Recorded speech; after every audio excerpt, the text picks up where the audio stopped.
Orang Timur punya tradisi bertandang ke makam leluhur. Tak heran, beberapa makam tua jadi populer di mata para penikmat ziarah kubur. Satu di antaranya, makam Ki Ageng Wonokusumo di Karangmojo, Gunung Kidul, Yogyakarta. Ki Ageng Wonokusumo merupakan keturunan Brawijaya, Raja Majapahit yang terakhir. Dia diyakini menerima wahyu bagi kelahiran Keraton Mataram.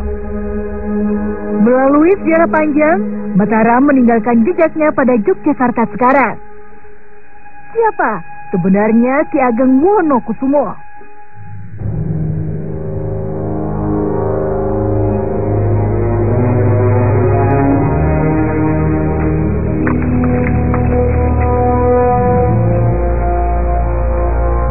Malam ini saya sedang berada di petilasan Ki Ageng Wonokusumo yang terletak di Kecamatan Karangmojo, Yogyakarta. Konon banyak orang yang datang untuk meminta berkah dan hajatnya pun juga dikabulkan. Siapa dan bagaimana sosok beliau? Untuk cerita lebih lengkapnya sudah ada Pak Karnoto. Pak Karnoto, assalamualaikum Pak. Bisa diceritakan Pak, sosok Ki Ageng Wonokusumo Pak? Yang Ageng Wonokusumo niku kagungan sakat cacahe 9. Sejak kapan ada petilasannya beliau di sini Pak? Berangkatnya pembubaran Mojopahit. Apa benar Pak banyak masyarakat yang datang ke sini dan doa untuk meminta berkah seperti itu Pak? Pernah. Seperti apa? Seperti yaitu orang yang belum duwe sulami supaya bisa untuk sulami. Nek ana ning wong nyambut gawe pemerintah supaya njaluk dinggahke pangkate ono. Terus ana neh sing dinarani wong bakul supaya iso lancar. Kalau ini Bapak, makhluk yang ada di sini itu berupa apa aja Pak? Wujude ngun-ngunan. Yang Ki Ageng Wonokusumo singo. Ya, terima kasih Bapak atas penjelasannya. Assalamualaikum Pak. Waalaikumsalam. Setelah mendengar cerita tadi Pak, mitos apa yang akan kita ungkap pada malam Ya, ini? mungkin sebuah fenomena lagi di tengah masyarakat kita ketika seseorang dihadapkan oleh sebuah masalah, mereka banyak yang mencari solusi ke tempat-tempat seperti ini ya, sebuah makam, sebuah petilasan. Misalnya kalau petilasan itu kan memang tidak ada jasad yang dimakamkan. Ini menarik juga untuk kita coba ungkap, terutama tentang sosok Ki Ageng Wonokusumo itu yang menjadi target para pencari berkah gitu dalam mereka mencari solusi dalam kehidupan mereka. Ini mungkin menarik untuk nanti coba kita ungkap tentang keberadaan makhluk-makhluk gaib yang ada di sekitar sini. Apakah mereka turut andil dalam mengabulkan segala permohonan atau permintaan para peziarah atau tidak. Mungkin nanti kita akan coba telusuri lebih dalam lagi dalam mediumisasi. Waktunya mediumisasi.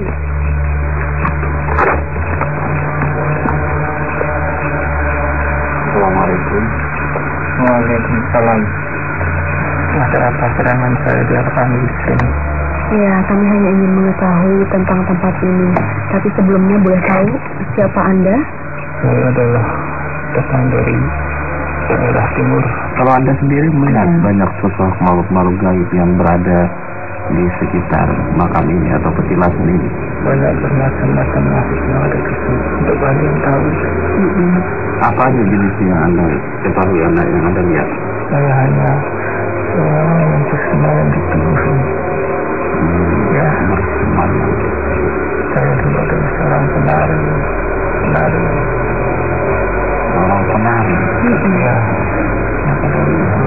saya mohon kepada Anda diizinkan saya tidak tinggal di sini. Maksudnya Anda pastinya hanya Karena mampu. nanti kalian akan mengambil seorang akan meninggalkan semua cerita yang ada di sini. Terima kasih. Assalamualaikum.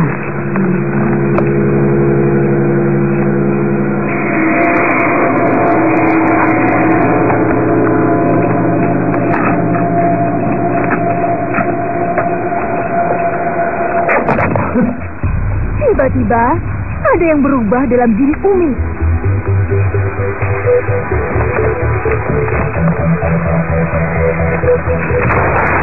Bersamaan ada makhluk merasuk ke mediator lain.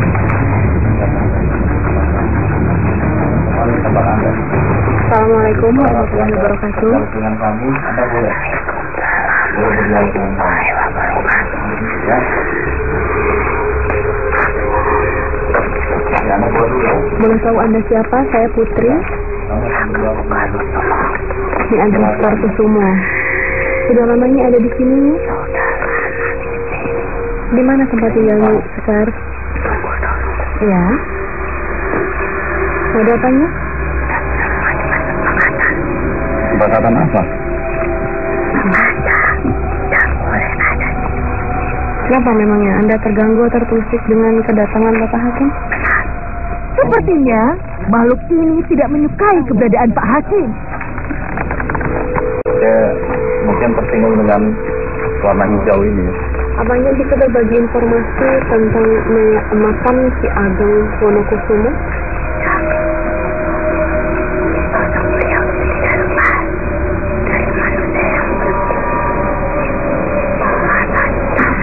Memangnya apa yang dia lakukan sehingga dia dianggap penting oleh masyarakat sini?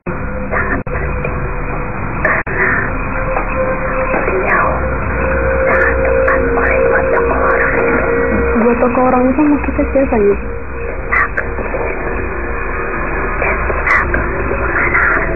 Kenapa beliau bisa sampai di sini?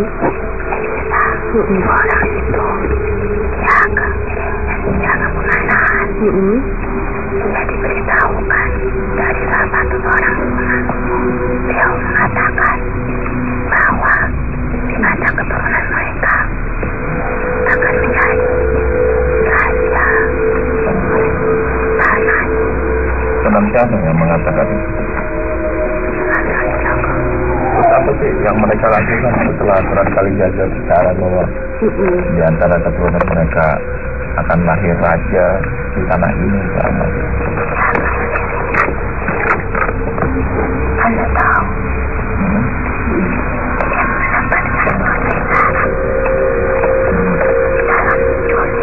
Berupa?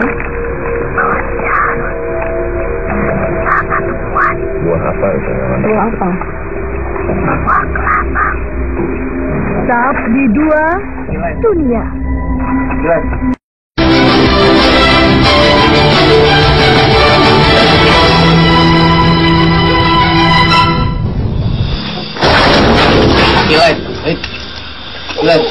Memangnya ada apa sih di balik buah kelapa itu? Ada artinya?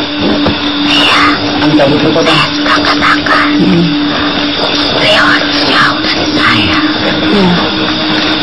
Kemudian setelah itu, Dia akan kirim buah kelapa itu di belakang rumahnya. Ketika dia terbangun dari tidurnya, tapi karena masih gelap, dia belum merasa haus. Lalu ia simpan kelapa itu. Kenapa kemudian keluar dari tubuh ini lantas Anda Lalu dia di sampingnya menjadi masalah? Ya begitu aja. Untuk bekerja. Kasihan Karena dia merasa kelelahan dan merasa haus. Nah, setelah ini keluar, maka jalan dengan Anda ngomong apa? setelah itu Dia datang. Dia merasa bahwa tidak ada orang. Maka ia datang melalui pintu belakang rumah. Dia akan diri. kita tahu apa mereka lakukan? Dia akan perlahan masuk melalui pintu belakang rumahnya dan melihat ada sebuah kelapa. Tahu apa yang dilakukan? Meminumnya? Kemudian apa yang terjadi ketika dia meminum? Kepecahan, Maksudnya? perselisihan, dan permusuhan. Dan terjadi perkelahian di antara mereka seperti itu. Jelas, dia akan kirim kecewa. Berarti boleh disimpulkan bahwa Ki Ageng Wonokusumo itu anak dari Ki Ageng Giring. Benar, Seharusnya dia yang menjadi raja, harusnya dia menjadi raja. tetapi anaknya Ki Ageng Pamanahan yang jadi raja. Benar, Siapa kalau anaknya Ki Ageng Pamanahan, siapa yang jadi raja? Siapa namanya? Raja Mataram. Raja Mataram keberapa?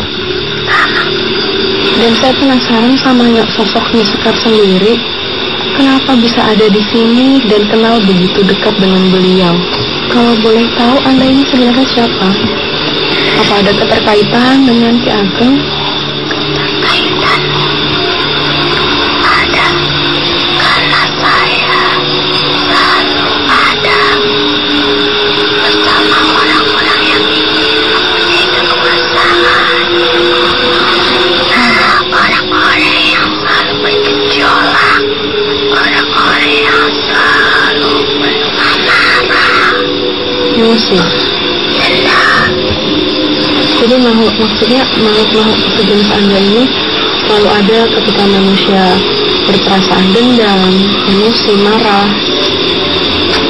Dan dia seorang tokoh, karena saya di sini juga karena bosan dari tokoh di sini.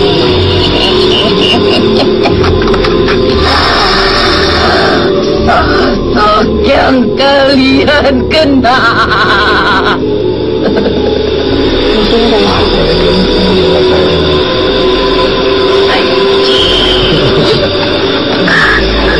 Kenapa baik? Kenapanya memasyarakat itu, padahal banyak masyarakat yang Begitu juga tertipu. dengan kamu.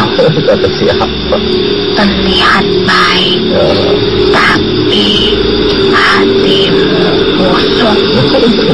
Memang Hati itu milik Allah, dan Anda tidak mengetahui sedikit pun tentang hati. Baik bahwa seseorang hanya dirinya dan Allah yang tahu. Kau saya tahu Anda dari selatan kok. Selatan sini, laut.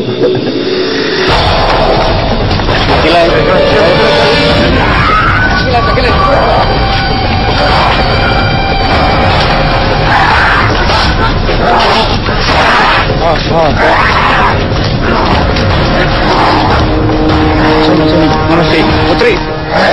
Tiba-tiba makhluk Nyisekar tadi mengamuk kepada Pak Hakim karena bilang dia adalah sosok dari selatan dan mulai melakukan penyerangan terhadap Pak Hakim. Ini coba tenangin aja, tenangin diri Anda. Saya suka mendengar katanya banyak masyarakat yang datang ke sini. Apa sih yang mereka lakukan di sini? saya tidak menyuruh mereka datang, Iya. tapi mereka sendiri yang datang ke sini. Iya. Apa yang mereka lakukan di sini? Permohonan Seperti apa? agar dilancarkan apa yang dia inginkan. Apa dikabulkan oleh makhluk sejenis Anda atau Anda mungkin mengabulkan atau bagaimana? Saya hanya menerima. Selanjutnya bukan urusan saya.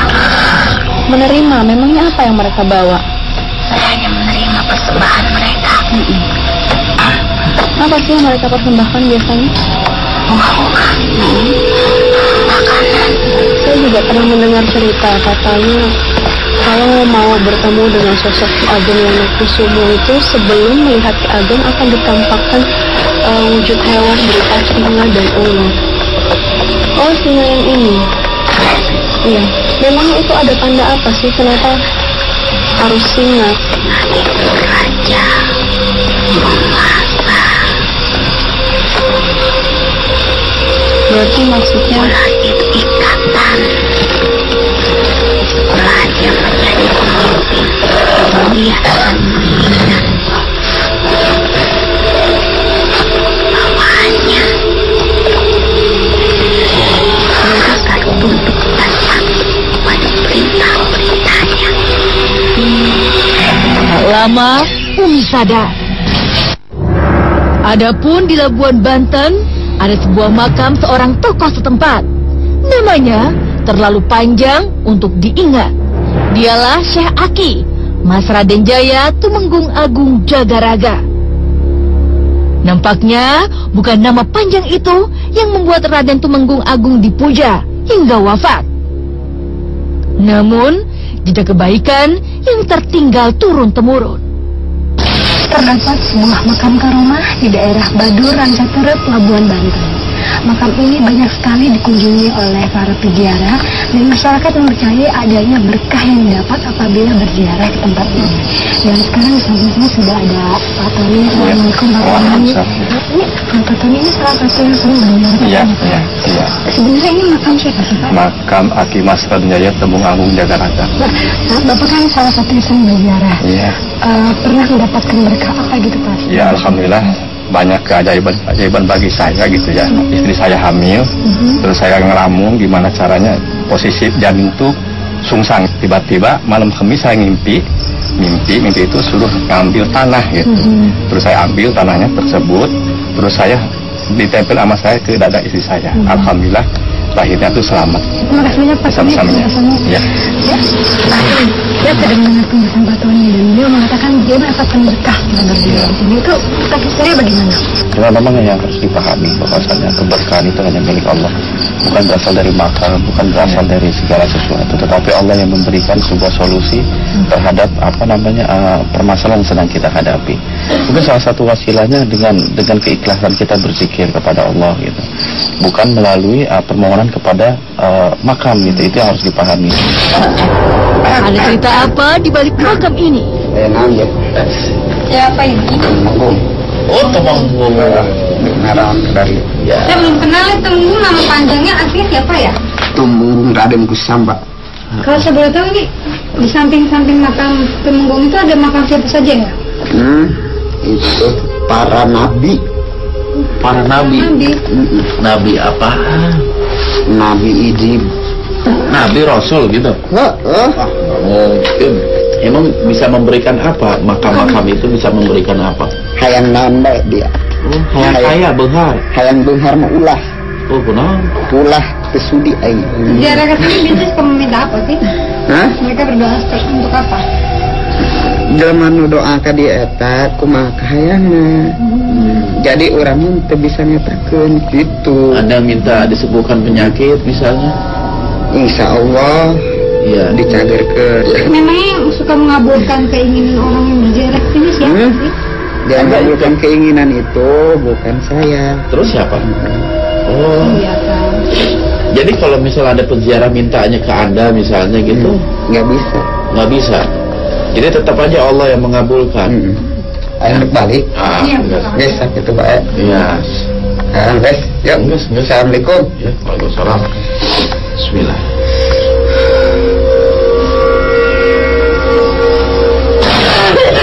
Nah disangka Umi juga yang terkena imbas energi. Tetap di 2 sama Surya Rise and Shine.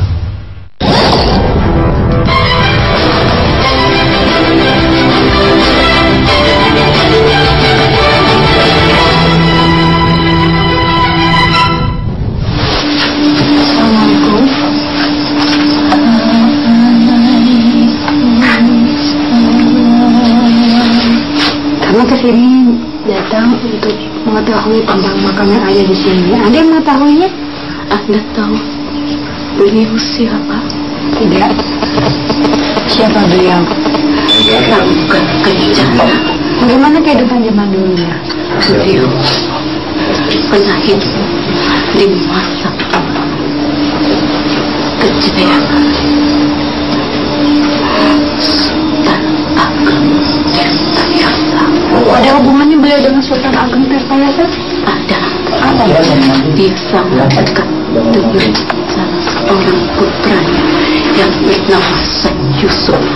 Lalu katanya dahulu beliau mempunyai pesantren. Pesantren ini hancur. Hancur karena kenapa?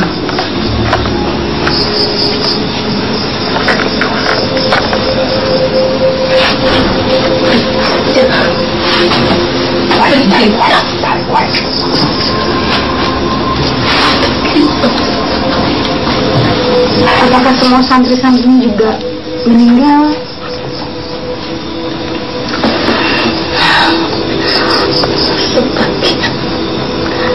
Sebagian berhasil melarikan diri dari tempat. Anda tahu siapa yang ada di makam ini? Siapa? Takutkan. Kejadian mempertahankan agama. Anda tahu ya, pasti banyak orang yang datang ke sini untuk berziarah. Dan dari kabar juga bahwa apa yang mereka doa di sini banyak terkabul gitu. Itu bagaimana bisa?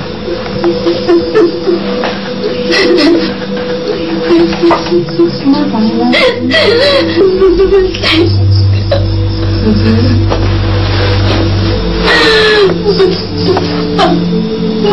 Memohon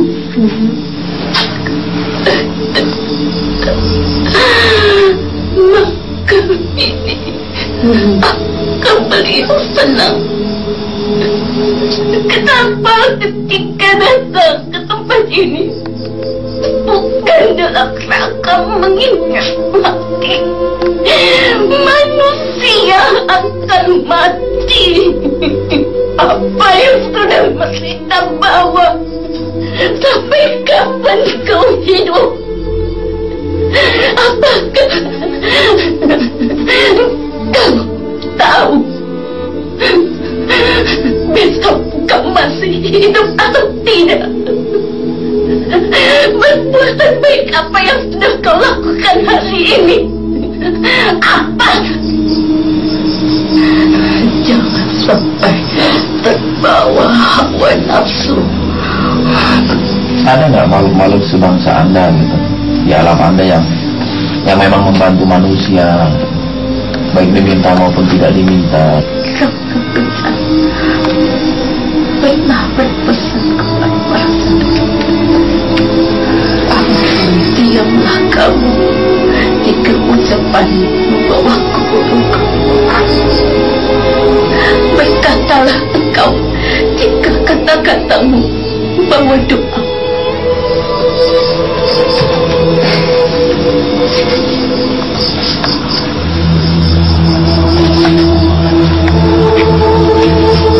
Akhirnya Umi sadar. Kasih alhamdulillah kita sudah selesai melakukannya.